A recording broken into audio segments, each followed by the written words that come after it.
Okay, hello. For those of you who are tuning in as our normal weekly Zoom, hello, I'm excited as per usual.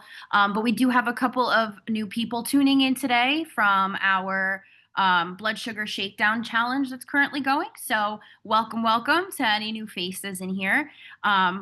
New name screens. It's okay. I I'm happy you're here.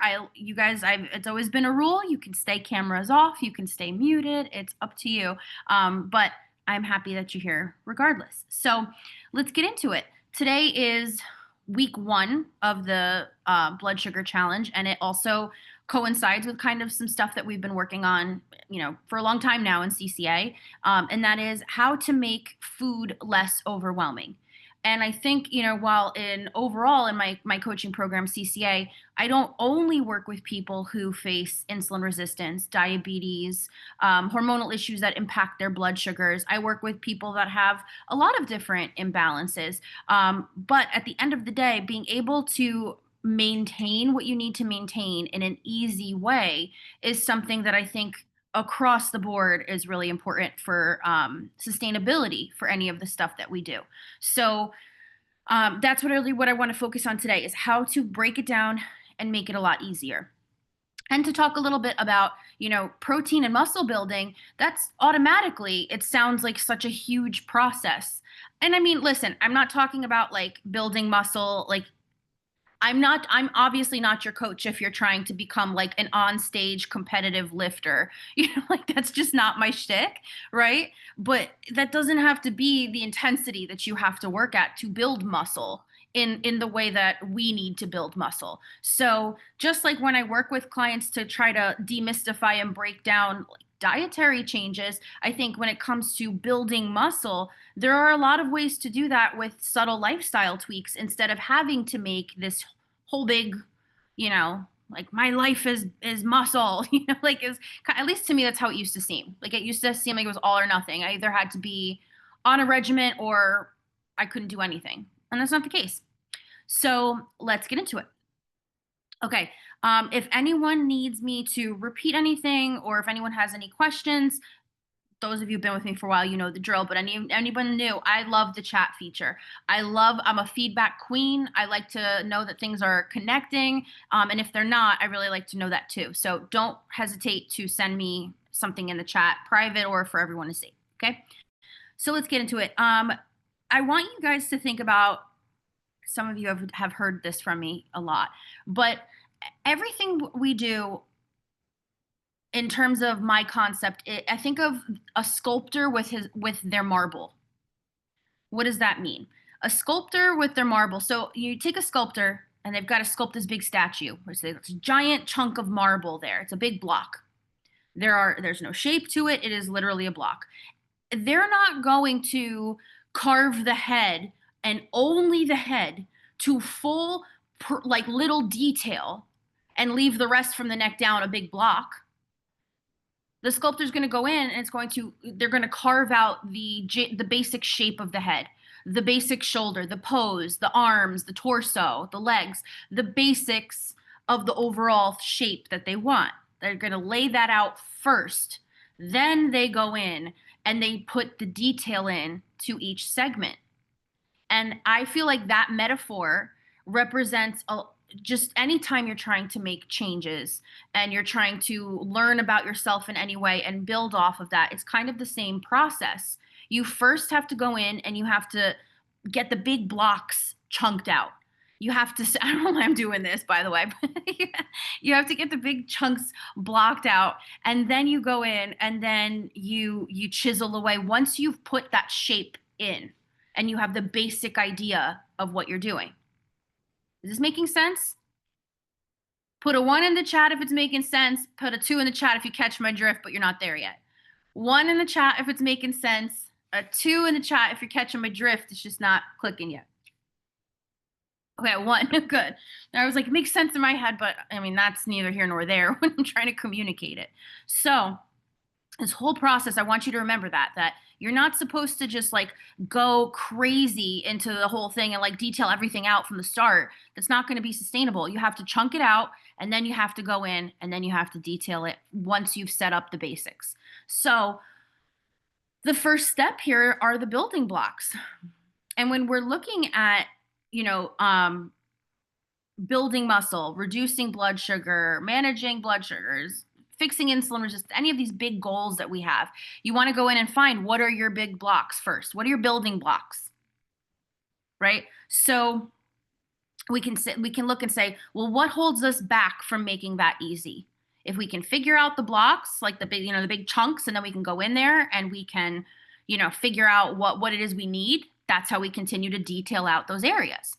So we know to increase insulin sensitivity, because your insulin, I'll get into insulin resistance, insulin sensitivity, all that. But the basic thing is if you want to manage your blood sugars for whatever it is that you got to increase your insulin sensitivity so your body doesn't feel like it needs as much insulin. And we know the big blocks for that are protein or muscle building, I should say, right? Muscle building and overall like protein. Those are the two things that sustain blood sugars, muscle and protein. So we look at that. Well, now let's get into that. Why do they seem so friggin' hard? Does anyone relate to that? When you hear, oh, you got to eat more protein, you got to eat more fiber. Doesn't it sound so hard? Like protein is so much more difficult to get than, let's say, carbs or anything like that.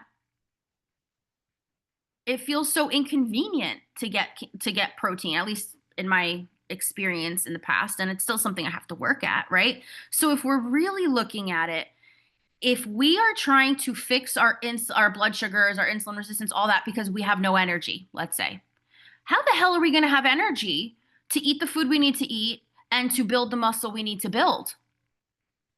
It's not just the fact that you need the protein. It's not the what, right? It's not what you need to do. That's the big mystery here. We know protein, we know exercise. Big friggin' whoop. You didn't come here. It's nothing groundbreaking, I'm saying to you. But the real issue is, how do we do that when we have low energy, we're not feeling well, we're not into the texture, we're just not, we're not hungry. Like, you just, ugh. How do we get around that? That's the big deal. Not knowing what to do. You know what to do, right? So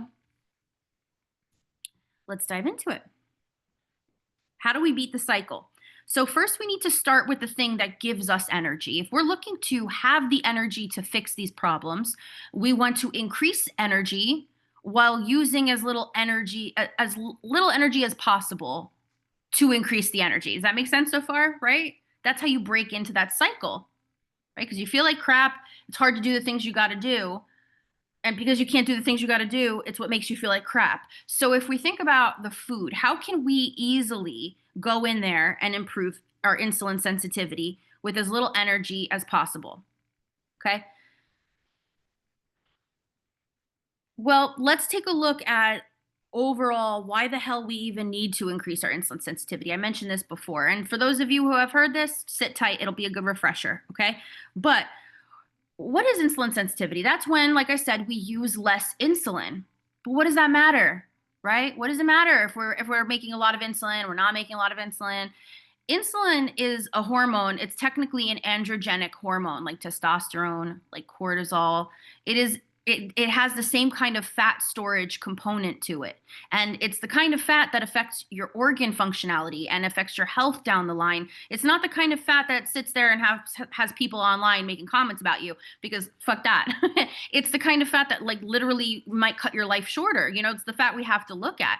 And in that, it's what's the word? It's strategic. It's not like you're sitting around. I bet you not one of you on here sits around eating ice cream all day, regardless of how we may be treated by the outside world. So why is it that insulin is a bad thing? It's not. It's meant to be used appropriately, because even though it is an androgenic hormone, even though it is a fat storage hormone, it also is the hormone that converts the food we eat into usable energy. It's also the hormone that reduces blood sugar and keeps our blood sugars level, which improves our health. So it has a lot of really important things that it does. Like, I'm a type 1 diabetic. My cells do not produce insulin at all. It's kaput. I have an autoimmune disorder. My pancreas was attacked as a child, and it just killed the functionality. And if I didn't take insulin, I would quite literally perish, like not to be dramatic. I'd be like within a week, it'd be so that's how important insulin is to us. It's not the enemy. However, when our wires get crossed and we start producing more than we need, or our body isn't utilizing that insulin or getting rid of excess insulin correctly, that's when you start getting androgenic symptoms like you would with high testosterone or high cortisol. That's when you start having skin issues, mood issues, low energy, sleep issues, weight gain, weight retention, hair loss, hair growth, period issues, fertility issues, all of that, is when it's in excess. And what causes that excessive amount of insulin? Insulin resistance. That's when your body doesn't register, like your body will release the insulin it thinks it needs to for the food you're eating and to keep your blood sugars in check, but for some reason your body doesn't like register that amount, so it asks for more. Even though you've made enough, it needs more than it should to make the same processes happen. So when that happens, that's when you have excess, and that's when all the symptoms happen. So we need to stop, and we need to kind of train the body to not release quite as much insulin. And before I go on, because I have it written here and I feel like I'm like right at the edge of a tangent, so I don't want to do that. But so far, are you guys following me with the whole insulin resistance, insulin sensitivity thing? Put a 1 in the chat if you're following me. Put a 2 in the chat if you want me to break it down a little bit. 1 in the chat, 1 in the chat. 1 if you're following, 2 if you need a little bit broken down. Okay. All right, cool. So no, I want to break this down more. So our body produces the insulin that converts our food into usable energy source, right? It also converts the sugars in our food to not affect our blood sugars and not have our blood sugars go high. So we release that insulin to bring us down into this ideal range. Is that part okay so far? Tell me if not, if you need clarity on that, Chastity. I want to make sure. So, and if you need to, I can definitely go back over that. The problem becomes, what if you have excess insulin, right? Excess insulin, excess androgenic hormone, means that you have the excess symptoms that come with that, like testosterone or anything else, with the issues with the cycle, the issues with the skin, the hair, all of that. It's all from the excess hormone. So I'm going to tell you guys how we end up retraining the brain and the body to stop releasing more insulin than we need. And that's what insulin sensitivity is. That's when we increase our insulin sensitivity, our body becomes more sensitive to the amount being released, so it doesn't require as much. And then that's when you're going to see a lot of symptom relief, is when the insulin release slows down. On my phone, can't type easily, but I'm trying to wrap my head around it. It's a complicated process for sure. And I might not be explaining it the best because I take it for granted and I've had to deal with this for so long. So that's why I want you guys to tell me if you need anything clarified, because I'm just so used to it by now. Let me know. I can definitely go over this with you one-on-one, but let me know if there's a particular thing that confuses you or like where it connects. Tell me, but I'm gonna keep going because I think this might also help explain it. So when we eat our food, there are a couple ways that we can slow down insulin release. And so put away the muscle building part of it. That's the second component. But the first component, the protein, the building block, right? Protein takes a longer time to digest. When we eat food, part of the digestion process is releasing the insulin.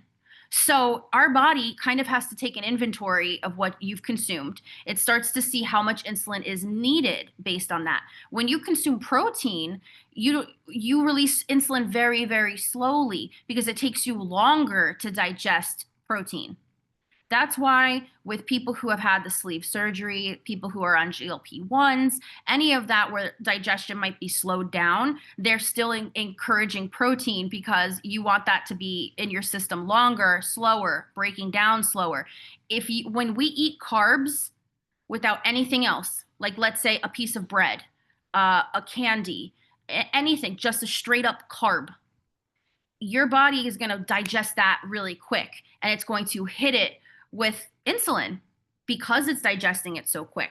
So, first off, including protein and fiber, like I've mentioned in the challenge, those of you who've been following, that's what takes the longest to break down, and that's what's going to take the longest to deliver insulin on. And when you slow down insulin delivery, it gives your body a chance to kind of catch up and register how much it actually needs. You know how, like, I know it's really diet culture and shitty, but you know how they used to, like, growing up, I always heard if you eat slower, I mean, it has some merit. I just didn't like how it was used. But if you eat slower, if you chew your food more, it gives your body a chance to catch up with like how full you are. It's kind of like the same concept, where it's kind of like the slower you go, it's like the better it is for you, you know? I'm so bad at tracking fiber. I'm so bad at tracking everything. I'm going to tell you guys how to break all this down without having to really track it. I don't know specifically how many grams I get. I have goals that I try to reach. I have tactics I use to include protein and fiber, but I don't really count. I just try to hit it with a lot, because I don't want to track. So we'll get into that. Okay, so hold on. So, first thing, why are we including protein? Well, protein helps the body learn to need less insulin. Fiber helps the body learn to need less insulin. Protein and fiber are two things that don't increase blood sugar like carbs do, let's say. Okay, so if you're in a situation where you're trying to teach your body to release less insulin, you want to not trigger it to need to release insulin as much, aka either being lower carb, including protein, including fiber. That's the digestive component of increasing your insulin sensitivity. All right, so now we're looking to get the food we need for more energy while using the least amount of energy, like I was saying before. So, how do we do that? Because I don't know, like I said, protein seems like really hard to do. So, I want you guys, I've done a lot of blabbering. You tell me in the chat when you think of having protein, what makes it feel the most difficult to get the protein that you need?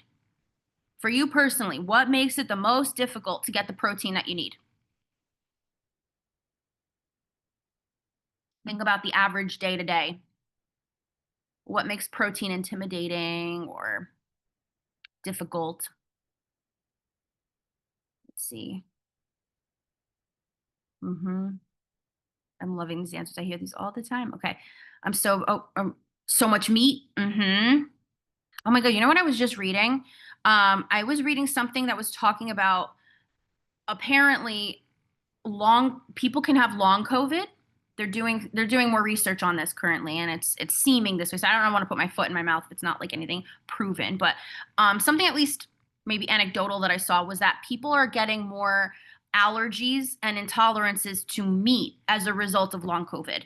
It like changes the way their body digests stuff. So it's not even like an anaphylaxis, like rash and swelling kind of reaction. It's like a stomach upset, like a straight up intolerance to consuming meat. It's turned into like a disgust for meat or something, if anyone has experienced that. And that like blew my mind. I sent that to my mom right away because she actually is vegetarian now because she can't stand the sight, smell, taste, thought of meat. Never been like that her whole life. Just crazy. Anyway, who knows? So much meat. If I have to cook, that's a big one, right? We're gonna get into that. Having it in hand, having time to cook it with my leech baby. Literally just having to cook it. I'm tired. So, Chastity, I'll get to your question. Oh, wait, if I don't release as much insulin, then my hormones balance out. Yes, that's the goal. You want to release less insulin. You want to require less insulin and release less insulin. That is what we're trying to get to, because then you'll have less hormonal symptoms if that's happening. Okay, the amount of meat I have to eat, other than quick protein bars and things, sometimes it has to be cooked equals more time. Carbs are just quicker, easier to find and cook than protein. I feel like protein can get boring and always requires cooking. Most of the snacks you can find on hand are low protein, full of carbs, so you seem to have to plan this out. The prep can be overwhelming. Yeah. So totally. That is what it is. So I think a big thing that people don't talk about is something called the time wait. of things. The time weight or the time heaviness, let's say, I don't know, whatever is easier to understand. Because something could, and tell me if you can relate, something in all actuality, when you really break it down and you actually do it, can take you 5 minutes, but it feels like it's going to take you forever. You have to plan for it. It has to be the perfect timing. You're like, you know what? I got to sit down and I got to do a whole thing instead of just like jumping in and doing it.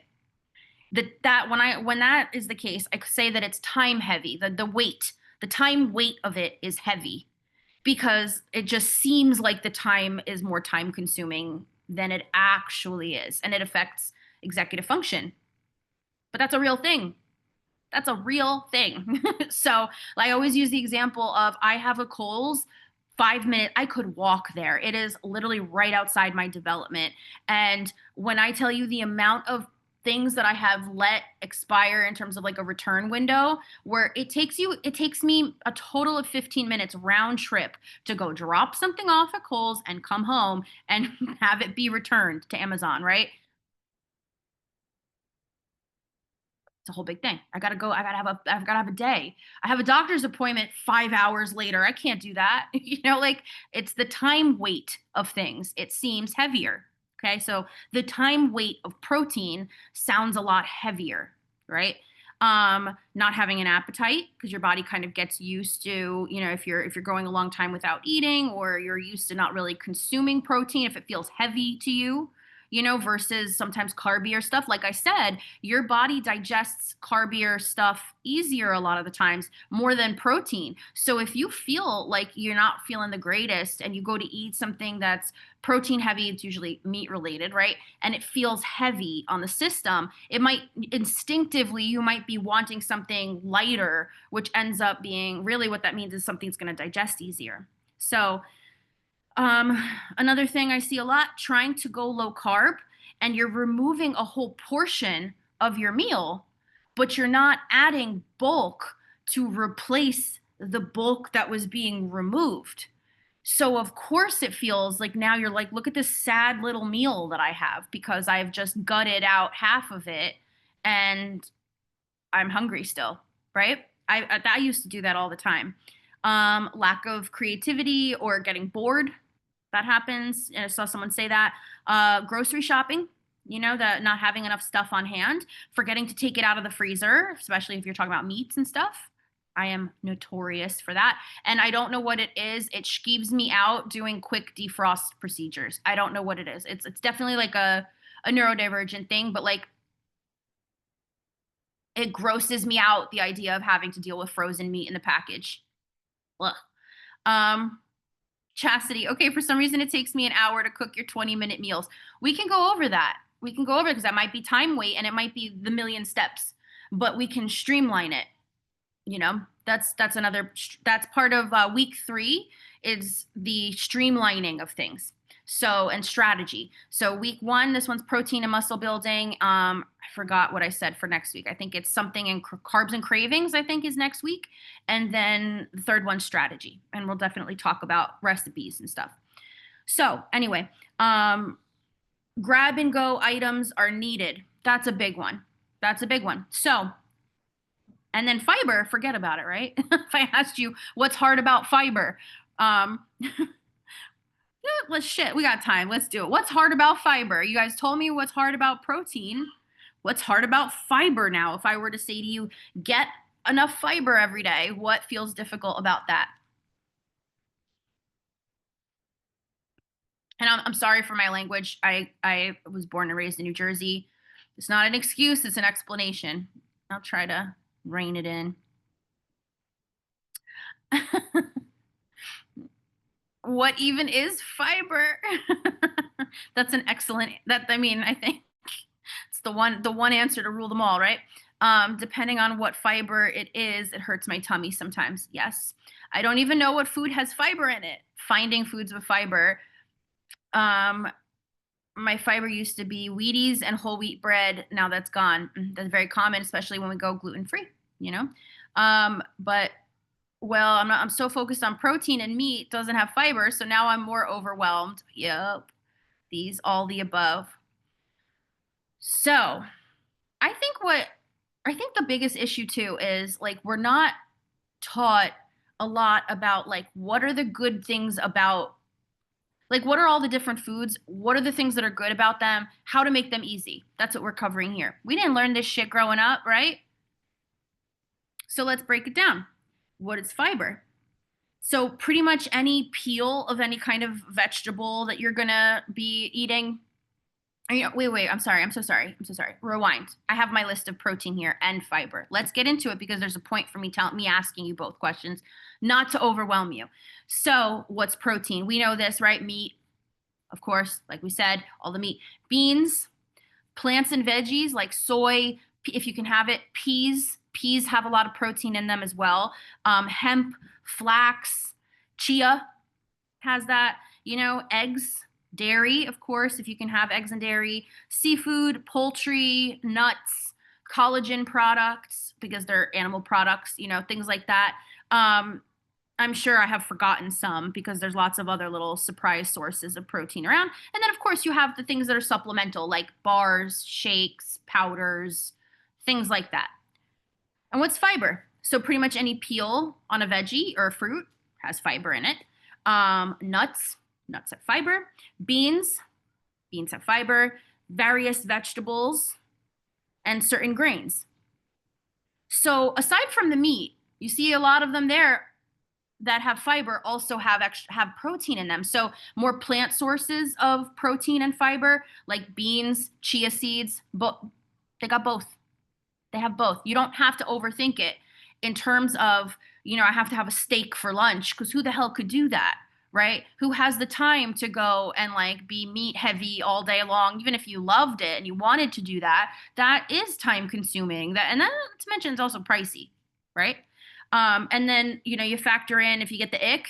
I don't know about you guys, but I'm a picky bitch when it comes to my meats, and I can't stand reheating meat unless it gets like put into food a different way and I can't tell that it's been reheated. It's a whole shit show, right? So here are some ways to approach it. First of all, think of your meals as being chunked out, right? So you want to think of the protein is the most important part of the meal. The carbs and stuff like that, that's after the fact, but we're focusing on getting enough protein throughout the day, right? If you just don't think about grams, but if you're someone who doesn't eat a lot of protein and fiber, and all you do, if you noticed in this checklist, is say 3 times today, I'm going to eat protein. No specific minimum or maximum. I'm going to focus on the frequency of it. 2 times today, I'm going to eat my fiber. I'm just going to focus on the frequency of it. I don't give a shit if it's 1 gram of protein. If you have mindfully thought of like, this has protein in it, I'm going to eat it. That is you sculpting out the freaking torso. Is that you detailing, the obliques and the 6-pack? No, we're going to get there. But if you're not someone who already is a good meal planner, a meal prepper, a protein heavy person or whatever, we got to get there. So rather than freaking yourself out that you have to go do this, that, the other thing, go online, go on the list, which I know I think I forgot to post it again. I'm going to post it in the page. And go to the protein and fiber list and just pick a couple things off of it. Have that on hand this week. Bam, done. Don't overthink it. And then as you start to get used to it, then you can start to look up more things that, like more dishes you like to make. Watch food shows on TV. Get excited about different proteins. Get inspired about different proteins, right? Learn what the hell they are. And even if you add 1 new one a week, you will start to develop an ease around it. And that's the meats and stuff. Like that's just the big deal meat proteins, the things that take the most time consuming, the highest time weight, right? Start slow. I can't talk. I've had calls all day. Start slow. Pick one meat to start including in your repertoire. So let's see what you guys are saying. One about that. I try protein shakes and then they gross me out. I hate protein shakes. I was just talking to someone about that today. I hate them. There's one protein that I have found. I have loved them from before I ever got like an affiliate code, and I forget to give it out all the time. But just genuinely, I don't give a shit if you use my code or not because I don't even know how to collect my commission. Syntrax is the brand. It's phenomenal. It's the only protein that doesn't hurt my stomach. It's the only protein that doesn't taste or smell like farts, in my opinion. I can't stand protein any other time. I have tried it. I've tried so many. Syntrax immediately dissolves and melts in with whatever you're putting with, whether it's water, yogurt, pudding, whatever. They have really cool flavors. They're good on my tummy. I just saw someone's comment about protein shakes. That's why I'm sorry if I got sidetracked. But I will text you the specific brand because I am also a protein shake hater. I literally only tried this protein, by the way, because I found them for sale in individual packs for 250, and they had an iced tea flavor and an apple flavor, and I was like, oh, I want to try that, and I've been in love with them ever since. So it's the only one I will use. Anyway, um, everything gives me the ick. Everything gives me the ick. Oh my God. That's why I have trouble with weekly meal prep. Yes. Yes, that's a real thing. That's a real valid thing. Like, I know it might feel like I shouldn't be like this. I should just not be spoiled. You know what? How old are we? The ship has sailed. Why don't we just, let's work with ourselves then rather than against it. So finding, it might be from week to week. You might have a hyperfixation protein that you really love one week, and then the next week you try it and it's like, get this away. That's okay. I can help you too. Text me. You can filter through different protein types. But I don't feel bad if you're like, if you go through phases where you have the ick with a lot of stuff, because it's really common, especially for us. Plus, people with hormonal issues have a much higher risk factor of being neurodivergent. So this is all very normal. I'm still trying to balance protein, fiber, and veggies. Don't think about trying to balance them. Just try to think about like every week is a new opportunity to include stuff. Don't try to be perfect in your balance of it all. Just keep trying to just come from the place of curiosity with food and just keep trying to experiment and think of it as fun. Because I think if we start to think of it as having to check all these boxes, it starts to become really like utilitarian and boring and like not joyful. It's just too much. It's a diet, it becomes a diet. So think of, just like I said, like just get used to including more proteins, right? So maybe one new recipe a week, one new thing, one new seasoning, one new way of cooking it. You're going to be on this floating rock for, God willing, however many years, right? You have all the time in the world to learn all different proteins and veggies and everything. So don't beat yourself up at all if you're starting to get that feeling of like, this is too much, I'm not doing it right. There is no right way. You got to feed yourself every day. So every day is an opportunity to play around and find something you like, Taking the pressure off, I feel like, makes that easier. I love Syntrax nectar. It tastes like juice or coffee, depending on the flavor. It's just so good. I don't understand why it's so good. And truly, I was just cheap. That's the whole reason I figured it was $2.50. And I was like, if it sucks, I will be fine with that. Because I hate that they sell the protein in like giant tubs. I'm not trying to spend $30 to $60 on something I hate that takes up so much space.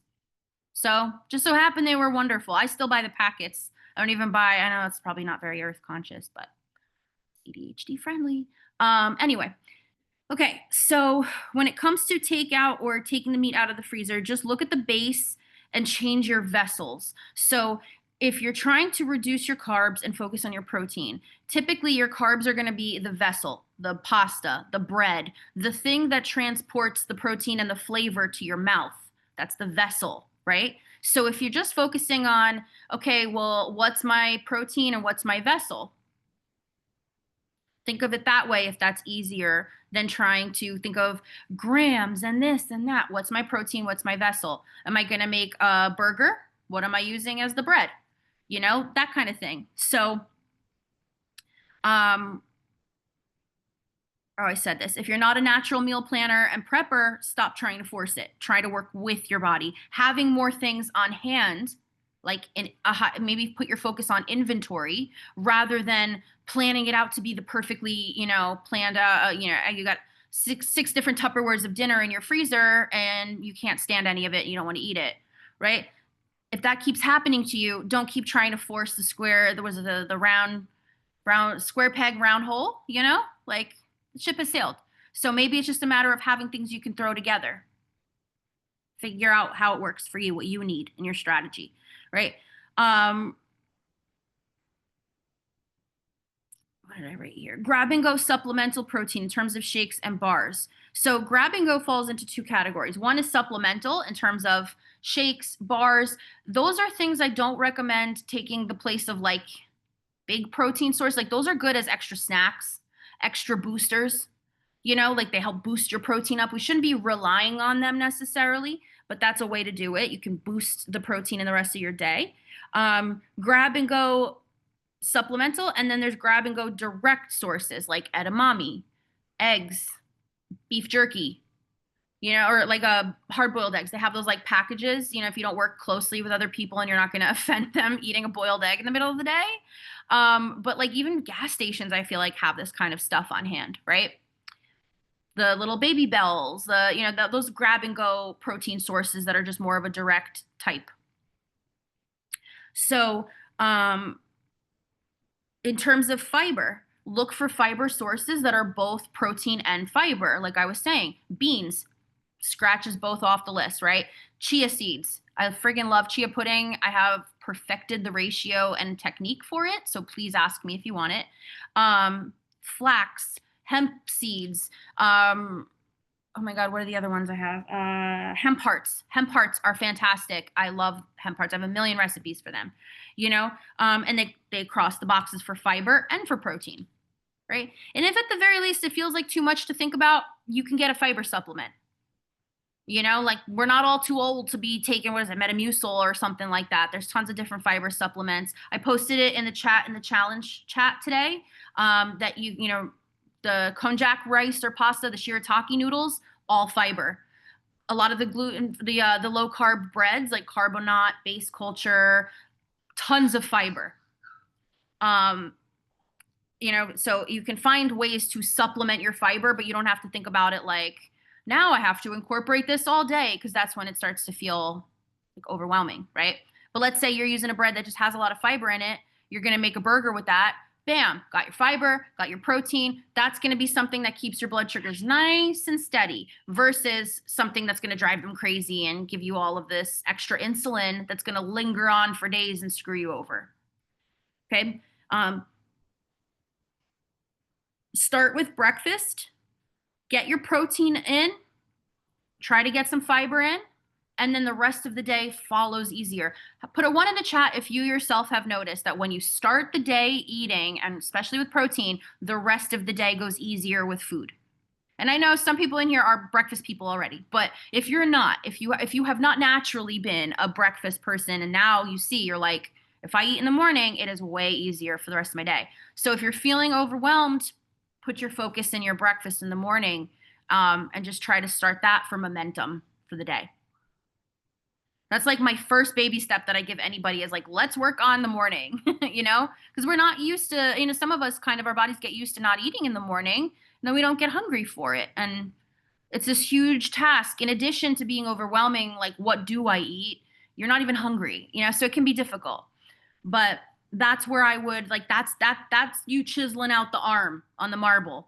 You know, if you feel like you have a hard time eating breakfast, don't sit here and think about how many grams of protein I should have with every meal. Instead, think about, how do I get myself to the point of starting my day with protein? You see the methodology? You are going to increase your protein by doing that, but by focusing on the habits and the frequency versus the macros, the grams that don't really even matter all that much, really, you're naturally increasing your protein. It's just trying to make it easier, you know? So focus on carving out the big blocks first. Okay. Think about texture. So for anybody here who's having an issue with protein from a texture standpoint, from a sensory standpoint, getting the ick, don't think about the food itself. Think about the texture that's most palatable to you at that moment. So crunchy. I mean, it's not a texture, it's a flavor, but salty. Do you want something that's cold and refreshing? You want something warm and soothing? Is it going to be easier for you to drink some bone broth for some protein in the morning because you have that low of an appetite? Or are you going to eat something so, because you want to feel like you're eating and that's satisfying? Thinking of the other components to food, I think are really important. It makes it because right because who here has been like, I don't have an appetite. I know I need to eat. It's the morning. Nothing sounds good. I'll eat in a little bit. Let me get back. Let me get these emails done, and then I'll get back to it. And then before you know it, it's like 3 o'clock in the freaking afternoon. I am notorious for that. So instead, you think about like, okay, what am I like? What do I have I'm in the mood to eat? There have been plenty of mornings I've literally just had cheese and crackers because that's the texture that sounded palatable to me. So, or air frying a hash brown with some eggs or something, like it isn't so much the like it's the texture. Like I need them what is the word? The mouth feel.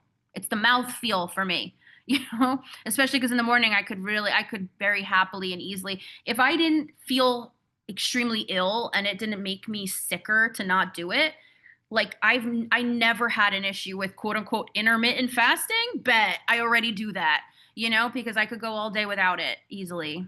But I have to work at not doing that because my body doesn't like it if I do. Okay. So you might, or just to recap here or refresh, it might be like you're like, hey, I thought we were going to learn about protein and muscle building. What is this strategy you're teaching us? We are, right? But remember, it goes back to where your bottleneck is. And if the issue is right now the energy and the time that it takes to get your protein, how the hell are you going to go take on some muscle building regimen? It's like one thing at a time. Let's get your protein and let's get the things that you're eating right for helping you develop muscle, getting it right for helping you have the energy to go develop the muscle. And then we carve the detail in, baby. It's the next step. So, had a protein shake for breakfast, didn't feel like I was eating. Sometimes that's a good thing, sometimes it's a bad thing, right? Like sometimes people like, I know sometimes I have clients that have a really sensitive sorry, words, gag reflex. So like literally eating solid food for them in the morning makes them want to throw up. So and that's really common for people who have adrenal issues. So for them, drinking bone broth or drinking a protein shake that they like I said, I'm a hard sell with the protein shakes. That works for them. I personally think we should always, even if you're having that protein shake in the morning, it's all you can do. Still put something solid in your stomach. Not to tangent off too much, but your stomach needs solid foods to break down, to operate optimally, to keep releasing the enzymes that you need to release to break down your food and pull nutrients from it. So I always recommend for meals having something solid with it, like maybe, like I said, a couple crackers with it or some fruit, like solid fruit, nuts, something that's going to make your stomach actually have to like break it down. That's why I call it supplemental protein. Okay, so I know this might have been kind of a crazy ride, but I would love to know before you go, what are your biggest takeaways from today, from talking about how important protein is for managing blood sugars and trying to dive in and find what are the bottlenecks? What stood out to you as we talked it out today? What did you connect with? Tell me.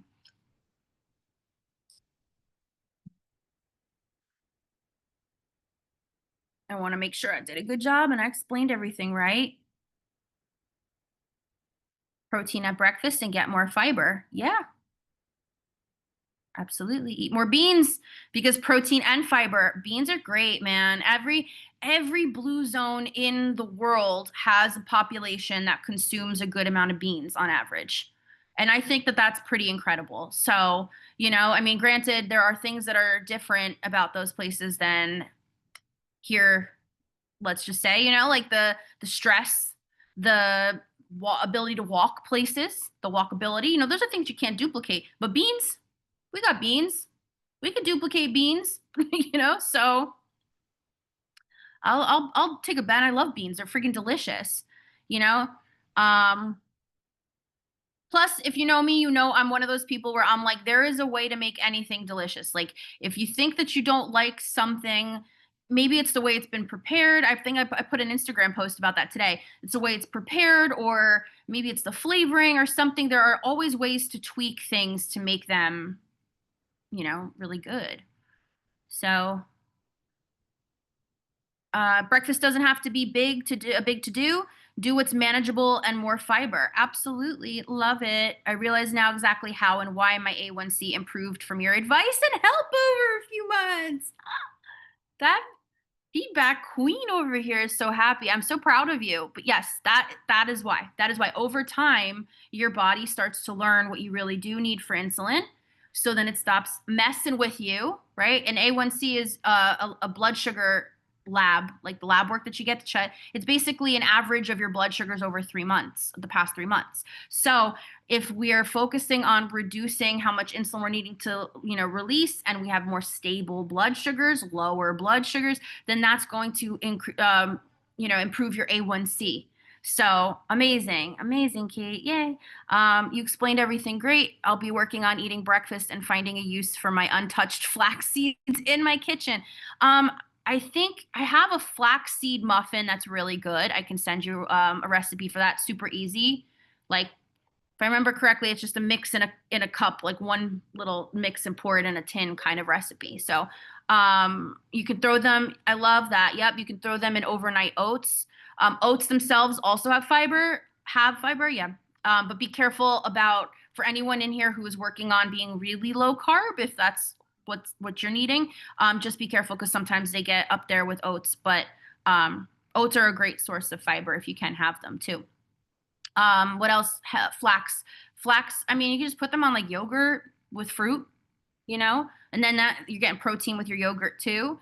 But yeah, I'll send you my flax seed. It reminds me of like cornbread almost, the recipe that I have. So I'll send you that. And then lastly, if you guys need, if you're not in my Pudge page, I made that so long ago. I don't know why I even called it that. I really don't, but I love alliteration, right? So on Facebook, it's called the Pudge page. It's a lazy low carb group, but by default, the recipes that I have in there tend to be higher protein. So, because I'm always making things from a place of being a type 1 diabetic. So I'm personally trying to include protein and fiber and that kind of stuff. So if you're not in that Facebook group, tell me and I can send you the link or I can add you. Okay, so I don't want to keep you too long. We're coming up on an hour here, but if you guys have any questions at all, you have my number. Feel free, send me a message. I, as per usual, love to use these calls as a jumping off point for us to continue our conversation. So please let me know what you need personally from this, and I'm happy to help. Okay, so yeah, let me know. All right, I'll add you, Amanda, to the Pudge page. And for those of you in the challenge, I'm gonna do the hula hooping portion now. So I'll see you guys over there. All right, but night, bye.